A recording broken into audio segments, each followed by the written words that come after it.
Greetings, everybody. GleeCon here again as we start our penultimate penultimate chapter in the Demon Soul, chapter 23. As we start up another episode of Lore Warcraft here. So stay a while and listen as we see what happens.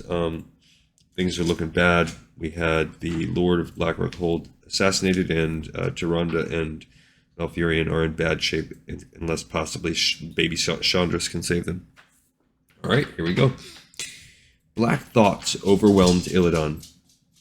He had done as Ronan had asked and sought out his brother, only to be reminded again of his inadequacies and failures. Never mind that both his brother and the female that they loved had been caught in some terrible predicament. All that mattered was that Malfurion had lorded it over him, that he had gained Tyrande's favor without even realizing that there had ever been a contest. His innocuous brother had blundered into the greatest prize of all, while Illidan, who had fought for her, had nothing to show for his efforts but an empty heart.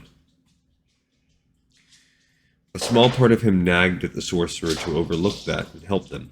At the very least, he should have done something for Tyrande. Some dire force serving the Burning Legion had her in their clutches. The Burning Legion. At times, Illidan wondered how much better he might have fared if he had been one of those serving Queen Ajara and the Highborn. They now looked destined to reap the benefits of their alliance with the demons. Krasis and Ronan claimed that the Legion would destroy all life, including the Queen's people, but surely that was not the case. Why then would Ajara join them? All the Highborn had to do was close the portal and the threat was past. If they kept it open, it was because they knew better. Illidan snarled. His head pounded from contradictory thoughts and notions that but a few days ago would have revolted him. He looked to the side where Ronan commanded the Moonguard in their efforts. The wizard did not look like the type to give up such a position once he had gained it. Illidan swore. Now, in addition to his brother, both Ronan and Lord Ravencrest had betrayed him. Illidan, came Malfurion's voice again, this time more despairing. The sorcerer shut his mind to the cry. So he's off the deep end almost all the way now. Tyrande slipped from the satyr's grip but safely landed against the earth. She hardly stirred, which convinced Malfurion again that the priestess had at some point been dispelled by Xavius. The former advisor clutched his shoulder where the shaft had buried itself deep. Blood poured from the wound, but Xavius was more angry than injured. He tugged at the shaft, but when it would not come out, he snapped off the end in frustration. Even as the attack registered with the other satyrs, one of those holding Malfurion shook violently, then fell forward. An arrow identical to the first stuck out from between his shoulder blades. Using his now free hand to grab from one of his pouches, the druid threw the contents in the face of his other guard. With a cry, the satyr clutched at his hands where one of the ground herbs that Malfurion had gathered under the guidance of Cenarius burned the soft tissue there. He stumbled to the side, no longer at all concerned about his captive. Malfurion did not look back for his rescuer, instead drawing a dagger and slashing at the neck of the blinded creature. As the satyr slumped, the druid used the wind to guide his blade as he tossed it at Xavius. Although wounded, the former Highborn dodged it with ease. Gaze shifting briefly to see where the others sought to solidify the portal, Xavius leered and grabbed for Tyrande again. A third shaft sank into the ground inches from his hoof. Eyes blazing, Xavius waved at the satyrs not occupied by the spellcasting. Two charged at Malfurion, the other after the unknown archer. The druid reached into his pouches again, then tossed a small spherical seed toward one of the oncoming creatures. The satyr drew back, letting the seed drop before him. However, as the grin started to stretch over his face, the pot opened and a burst of what appeared to be white dust engulfed him. The satyr began hacking and sneezing to such a degree that he finally fell to his knees. Even then his suffering did not ease. Malfurion threw another seed at the second, but the toss went wide. The abomination leapt upon him, clawed hands grasping for his throat. Behind his attacker, Malfurion saw Xavius try to lift Tyrande, but the wound had finally begun to tell. The satyr at last had to use only his good arm to start dragging her to the portal. Fearful that Xavius would succeed despite his handicap, the Night Elf searched his mind quickly for some spell with which to remove his immediate threat. The satyr laughed mockingly as his nails scraped the skin under Malfurion's chin. Words spilled from the horned creature, and the druid sensed a horrible heat rising around his neck as if a suffocating collar had formed there. And at that moment the battle swept over the hill. Night elves and demons locked in combat pushed up and into the area. Soldiers backing up collided with Xavius and his burden. The satyr growled, and with only his nails beheaded one unfortunate fighter from behind. But even Xavius could not stem such a tide by himself. Chaos swept over everything. The satyrs opening the portal struggled to keep it alive. As for Malfurion, he was fast losing breath. The grinning satyr atop him raised a clawed hand with the obvious intent of ripping the druid's chest open. Fumbling for his pouch, Malfurion grabbed the first thing he found, then thrust it into his adversary's open mouth. Eyes widening, expression turning fearful, the horned creature pulled away. As he did, the sensation of strangulation left the night elf. The satyr stumbled back, his eyes continuing to swell. Malfurion felt an intense heat radiate from the fiendish creature. The struggling creature burst into flames that quickly and efficiently engulfed him. He shrieked as his body blackened and the fire ate away at his flesh. Gagging, the druid covered his nose and mouth. During their last encounter, Cenarius had shown him how to harness the heat contained within the seeds and fruit of some plants, and magnified 1,000-fold. One of those prepared seeds had evidently been what Malfurion had thrust into the satyr's maw. Mere seconds after swallowing the seed, the creature collapsed, his remains but a few charred bones. Malfurion had never truly appreciated some of the teachings of his Shondo, but now he saw that everything Cenarius showed him had a power to it. Truly, there seemed no force stronger than that which nature itself wielded. I don't know. That only seems okay to me. Looking past the dead satyr, he spotted Xavius again. One of the others had come to help their leader, and now the two carried Tyrande between them. However, when Xavius looked back and saw the druid racing toward him, he left the effort to his minion and turned on the night elf. The satyr slammed one hoof against the ground, and a tremor sent Malfurion and several combatants falling. A crevice opened up, racing swiftly toward the druid. Malfurion barely had time to roll away before it would have swallowed him. The path to his adversary cleared. Xavius approached. His bleating laughter, so monstrous in tone, shook the night elf to the core. "To be the hero again, you must do something right," the fearsome figure mocked. "You should not be crawling around in the dirt, breathlessly awaiting your death." Malfurion reached for his pouch, but Xavius acted first. He made a sweeping motion with his claws, and everything from the druid's belt went flying away. "No more of that, if you please." Xavius seemed to grow as he neared, taking on a more animalistic appearance. "The great Sargeras desires you alive, but in this I think I will dare disobey him. You will find satisfaction in your brother and the female." Cenarius had taught Malfurion to care for all life, but only revulsion filled the druid now. He leapt at Xavius, snatching at the satyr and trying to bring him to the ground. With his one good hand, Xavius readily caught his foe by the throat. He let Malfurion dangle above him, taking special delight in the night elf's frustrated grasping. "Maybe I will still leave just a hint of life in you, Malfurion Storm Rage," he teased. "If I can contain my full vengeance, that is." Visions of Tyrande and Illidan in the clutches of the Burning Legion made Malfurion struggle harder. He kicked out as hard as he could. His heel caught Xavius in the wounded shoulder, driving the broken bolt deeper. This time the lead satyr howled. His hand opened and the druid dropped. Malfurion rolled to the side, then managed to come up again. "You've betrayed too many," the druid told Xavius. "You've hurt too many, Lord Advisor. I won't let you hurt anyone anymore." He knew what he had to do. "From you, there'll only come life from now on, not death." Xavius's black and crimson orbs flared. His smile held only malevolence. Dark power radiated around him. But the druid struck first, the wooden shaft giving him an idea. The broken piece suddenly healed, then sprouted roots. Whatever spell the satyr had intended, he now stopped as he again tried to remove the arrow from his shoulder. However, Malfurion's casting had done more than simply keep it embedded. Roots also grew within the wound, the wood feeding from the satyr's very life fluids. Yeah, see, I think that's a little bit trash, because before he's talked about how he couldn't cast his druid spells when, like, the land was dead or whatever. Well, that was dead wood. Arrow shaft, that's dead wood. So I feel like, they're bending the rules a little bit here and there. Xavius' body bloated like that of a dead fish. He cried out in fury, not pain, and his blazing hand touched the growing wood, seeking to burn it free. Instead, the satyr only screamed again, for the roots were now so much intertwined with his system that whatever they felt, so too did Xavius. As the former highborn stared, his claws turned gnarled, becoming tiny branches with burgeoning leaves. The satyr's horns spread out, growing into thick, higher branches, from which foliage then sprouted. Xavius was not so much becoming a tree, rather his body was providing Malfurion's creation with the nutrients and building blocks to make itself.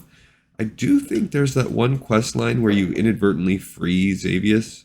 I don't remember if that's a Cataclysm questline, or I think it's not. I think it's just a regular, well, it might be Cataclysm timeline, but it might be a classic zone. I'm trying to remember, but you have to use him to, it might be Cataclysm. But yeah, so I do think he's like in a tree form when this happens. So lasts for 10,000 years or whatever. This will not end it between us, Malfurion, Storm Rage. Xavius managed to cry, This will not. but the druid refused to be shaken. He had to complete the spell despite the strong will of the satyr fighting it and the distractions of the battle around him. It will, he whispered, more for himself than Lord Xavius. It must. With one last bestial howl, all trace of the satyr vanished as the tree that the druid had created from the wooden shaft took full bloom. Xavius's skin mottled, then became thick bark. His mouth, still howling, turned into an open knot. Combatants around him scattered as the roots stretching down to his hooves burrowed deep into the ground and sealed his position. And in the midst of so much devastation and death, a huge, proud oak spread a canopy of rich green leaves over the hillside, the triumph of life over the mockery of it. With a gasp, Malfurion dropped to his knees. He wanted to stand, but his legs would not permit him. He had drawn so much out of himself to force his spell against Xavius' powerful will. Despite the battle going on around him, all Malfurion wanted to do at that moment was curl up under the tree and sleep forever. Then Tyrande's face filled his mind. Tyrande! Struggling against what felt like 1,000 iron chains wrapped around his body, the night elf pushed himself up. At first, Malfurion saw only soldiers and demons, but then finally caught sight of the 3 spellcasting satyrs. Mere feet away, the 4th carried Tyrande toward the ominous gateway. No! He called on the wind to help him, and it swirled around the lone satyr, battering him as he tried to approach escape. Still, far too exhausted, Malfurion struggled toward the priestess and her captor. Then yet another arrow caught the satyr in the chest. He teetered for a moment, finally falling toward his comrades. Tyrande slipped from his grasp, but the wind, mindful of the druid's desires, let her land gently on the ground. Again giving thanks to both the wind and his unseen comrade, Malfurion gathered himself for one final run. He pushed his way toward Tyrande, each step a battle, but one whose reward kept him going. As he neared her, however, one of the 3 satyrs broke away from the others. The portal shimmered, grew unstable. The hooved figure scooped up Tyrande. Letting out a wordless cry, the night elf lunged, but came up short. Something whistled past the satyr's head, nicking his ear and sending blood dropping on his shoulder. In spite of the wound, the monstrous creature held tight as prey as he leapt into the gateway. He and Tyrande vanished. After all that, they still failed. Terrible. Terrible. But that might be what's necessary to lure Illidan in. The last 2 satyrs followed him even as the portal began its final collapse. As the 3rd disappeared through the black gap, faded away as if it had never been. And in doing so, it cut off any hope that Malfurion had of still rescuing Tyrande. It was too much for him. The night elf collapsed where he was, ignoring the fearsome struggle closing in on him. He had defeated Xavius again, made certain that the one who had instigated the arrival of the Burning Legion would never more lend his nefarious hand to such vile causes. But all that meant nothing now. Tyrande was gone. Worse, she was the captive of the demons. Tears rained down his cheeks. The sky darkened ominously, but the druid did not notice. All that mattered to Malfurion was that he had failed. Failed. Droplets fell from the heavens, matching his tears. They began to pour down at a more tremendous rate. Oddly, Malfurion remained the only one untouched by the sudden storm. Lightning flashed and thunder rumbled, mirroring his turbulent but darkening mood.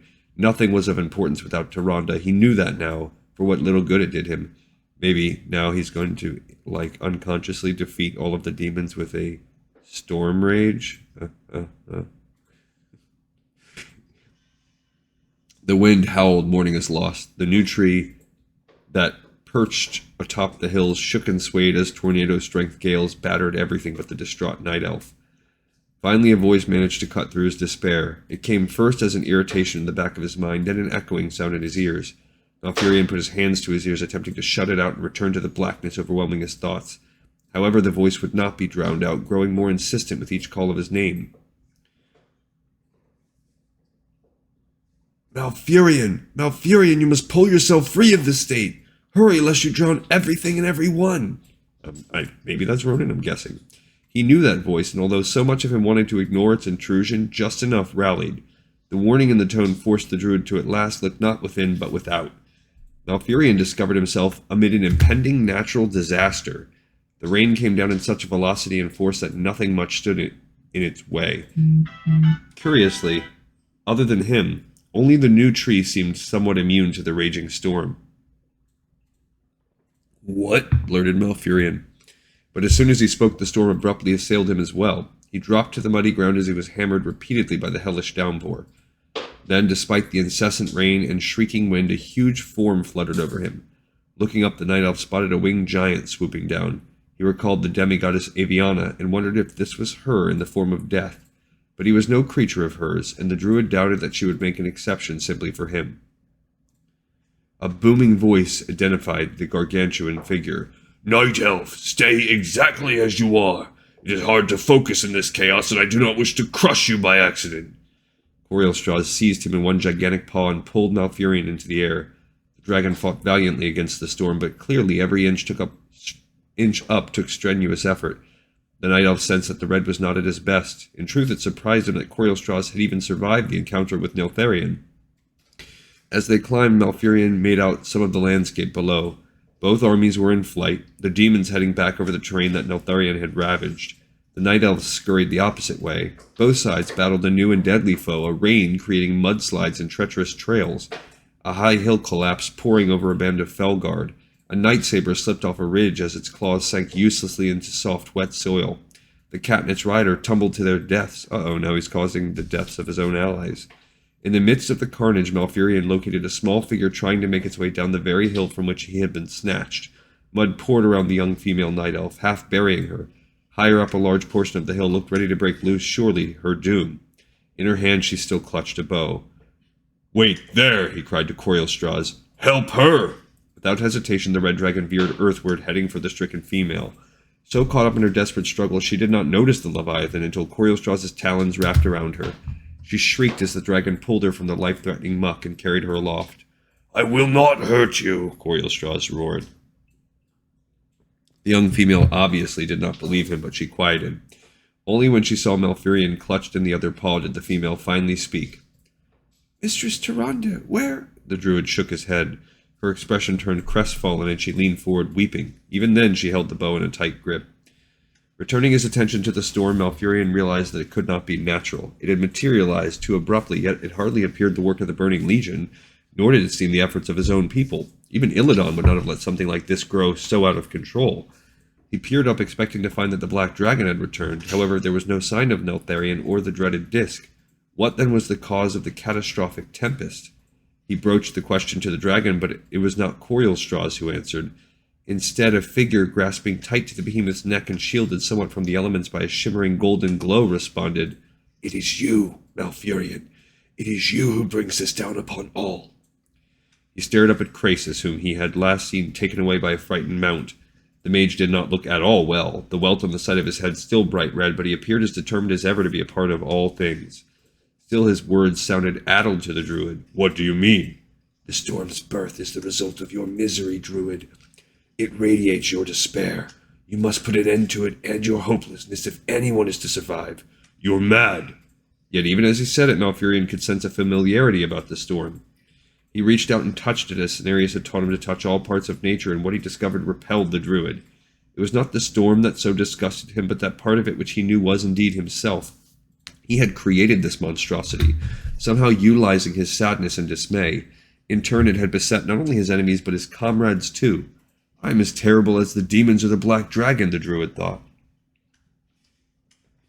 Krasis must have sensed some of his companions' thinking, for the dragon mage uttered, Malfurion, you must not let such feeling drown your reason. This was accidental. You must transfer the power of your emotion to aid, not destroy. For what reason, though? Again, the druid thought of Tyrande, lost to the master of the Burning Legion. Without her, he saw no reason to go on. It was, however, Tyrande who finally shook the blackness from his mind. She would not want this destruction. She had done everything she could to keep her people alive. Malfurion had failed her. If he let this storm continue, he would be failing her memory. He glanced over at the young female who had clearly risked herself in order to save the priestess. Of too few seasons to be a novice, she nonetheless had used her skill with the bow to do anything she could, regardless of satyrs and demons alike. Thinking of that and watching her weep, Malfurion felt all his emotions concerning Tyrande swell up again. Without hesitation, he stared into the storm, pressing his will on the wind, the clouds, every part of nature that combined to create such bedevilment. The wind shifted. The rain still poured down, but it seemed to lessen where the night elves fled, and worsen where the Burning Legion scrambled over Neltharion's ruined lands. Malfurion's head throbbed as he fought the weather's tendencies and made it focus all effort where the demons were. The rain overhead ceased. The storm moved with obvious intent in the direction of Zinajari. Malfurion let out a gasp. He had done it. The night elf slumped in the dragon's gasp. From above him, Krasis called out, "Well done, Druid! Well done!" He should have been astounded by what he had accomplished not once but twice. Certainly even Cenarius would have been, yet all Malfurion could think about was that he had failed to save Tyrande, and that made all the difference. Yeah, Malfurion, you suck! The storm lasted 3 days and 3 nights. With the relentlessness with which it had been imbued by its creator, it drove the Burning Legion on and on. By the time it had dissipated, they were but 2 days from Zinajari. Unfortunately, the Night Elves could not rally enough to follow them far. On the other side of the volcanic region created by Neltharion, the defenders tried to mend their own wounds and regroup. To many, the destruction caused by the storm, the demon soul, and all else paled when compared to the death of Lord Kurtalos Ravencrest. Unable to give him a proper burial ceremony, the Night Elf commanders did what they could. At Lord Star-Eye's demand, a wagon pulled by 6 night-sabers was driven through much of the host. Atop it lay the dead noble, his arms crossed and the banner of his clan placed in his hands. Garlands of night lilies encircled the body. Ahead of the wagon, a contingent of soldiers from Blackrook Hold kept a path open. Behind, another group made certain that members of the weeping crowd did not seek to touch the body lest it spill to the earth. All along the route, heralds let loose with mournful horns to alert those ahead of the sad display approaching. A lot of this ties into the Legion expansion, so when you think about when they finally get to do Blackrook Hold, and the ghosts, the hauntedness therein. Yeah, I just wonder how much of this is just directly tied into that writing. When that had been done, Ravencrest's corpse was set along with those of all who had perished in an area separated by some distance from the living. It fell to Malfurion to ask of Corielstraws a terrible favor, one to which the dragon readily agreed. With hundreds standing near enough to see but not be in any danger, Corielstraws unleashed the only fire certain to burn despite the dampness pervading everything. As the bodies of Lord Ravencrest and the other dead became an inferno, Malfurion sought seclusion. However, one figure would not leave him, that being the young female who had attempted to rescue Tyrande. Chandris, as she called herself, constantly pestered him with questions concerning when he would go after the priestess. Malfurion sadly had no answers for her, and finally had to get the other sisters to take her under their wing, if only to keep from tripping over her. Lord Star-Eye, proclaimed commander by his counterparts, had scoured the army for other traitors. 2 soldiers associated with the assassin had been executed after fruitless questioning. Star-Eye now considered the matter closed and moved on to the next stage of the struggle. Great, now they're in for bad leadership as well. Krasis and Ronan, accompanied by Brox and Jared Shadowsong, tried to convince the host's new leader of the need to turn to the other races to create a combined force, but their pleas fell on ears deafer than ever. Kurtalos laid down his edict on this subject, and I will honor his memory, the slender noble said with a sniff of white powder. That ended the discussion, but not the concern. The Burning Legion would not be long in recovering, and Archimond would quickly send them back against the Night Elves. There was no doubt in anyone's mind that the Demon Commander would unleash a fury even more terrible than any the defenders had thus far faced. And even if the Night Elves held the invaders in check or pushed them back to the very gates of Zinajari, none of their success would matter if the portal stayed open and the Highborn and demons managed to strengthen it further. 1,000 demons could perish, and the Night Elves could storm the palace itself, but all would be for naught if Sargeras stepped through to their world. He would sweep away their army with a wave of his arm, a glare of his eyes. That in itself made the decision for Krasis. The others gathered with him. He declared the only thing that might be done to stave off what appeared almost inevitable. Ravencrest was wrong, he insisted, defying the memory of the dead, and Star-Eye is blind. Without an alliance of all races, Kalimdor, the world will be lost. But Lord Star-Eye won't speak with them, Jared pointed out. Then we must do it in his place. The mage eyed each of them. We cannot count on the dragons for now, if ever. Corielstraws has gone to see what has become of them, but I fear that as long as Neltharion holds the disc, they can do nothing. Therefore we must go to the dwarves, the Tauren, the Furbolgs, and we must convince them that they should help those who disdain their assistance. Ronan shook his head. The other races may see no reason to ally themselves with ones who'd almost as much as the Burning Legion prefer to see them all wiped out. We're talking centuries of enmity, Krasis. The thin figure nodded grimly, his gaze shifting to the direction of the unseen capital. Then if that is the case, we will all die. Whether by the blades of the Burning Legion or the malevolent power of the demon soul, we will all surely die. No one there could argue with him. Malfurion was the only one of the group not in attendance. These past few days he had been on a hunt. It had started with a plan, a desperate plan, and there had been only one he could consider mad enough to join him on it. The druid wanted to go after Tyrande, still perhaps rescue her from the demon's evil. Only one other among the thousands in the host might see the matter in the same light as he, and Malfurion had spent all this time searching for his intended partner in this suicidal quest of his. But of his brother Illidan he could find no sign. At last he dared approach the moon guard. Pretending to merely ask for his twin's counsel on the upcoming advance, the druid sought the audience of the most senior of the sorcerers. The balding night elf with the thin beard looked up as Malfurion neared. While the moon guard still did not trust his calling, they respected the terrifying results of his spells.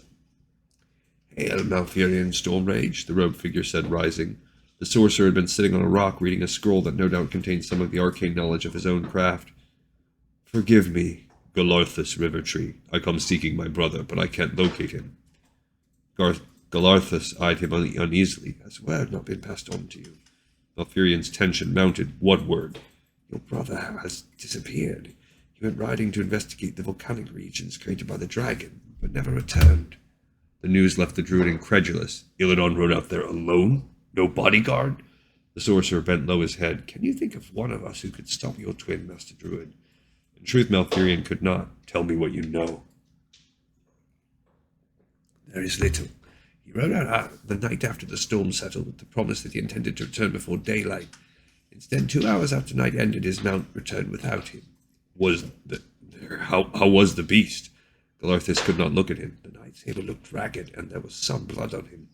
We tried to trace it to your brother, but much magic still radiates the area. Lord Stareye said—" "Lord Stareye?" Malfurion grew more upset. "He knows, and yet I wasn't told?" "Lord Stareye said that no time could be wasted on one certainly dead. Our efforts must be made for the living. Your brother rode out of his own accord. I'm sorry, Malfurion Stormrage, but that was the commander's decision."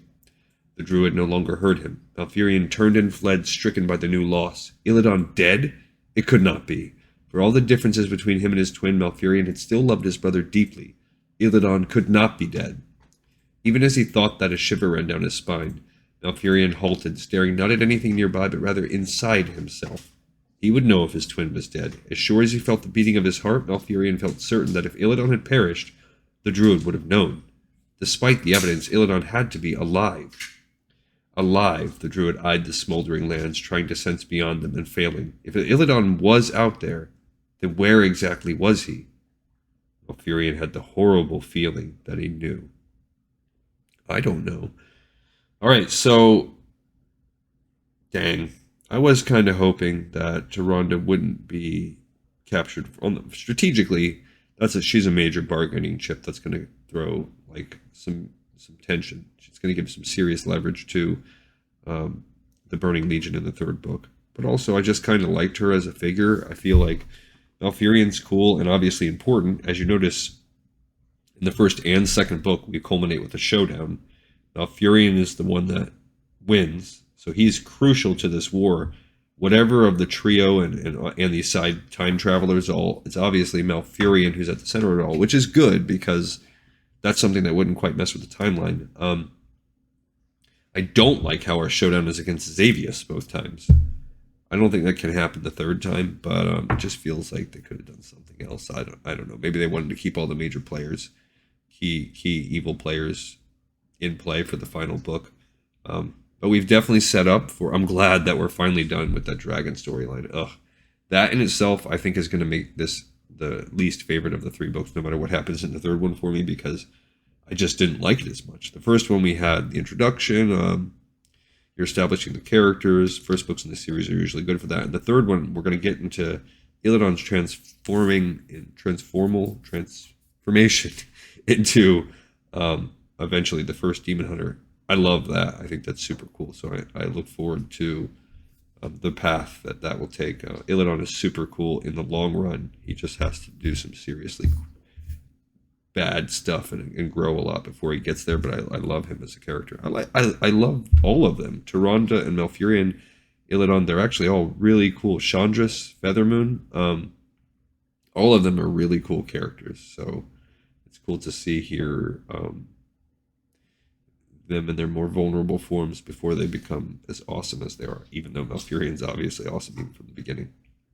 Okay, guys, another episode in the Pipes 5x5. Thank you, as always, for your time, for your attention, for watching, and I'll see you in the next episode of Lore of Warcraft.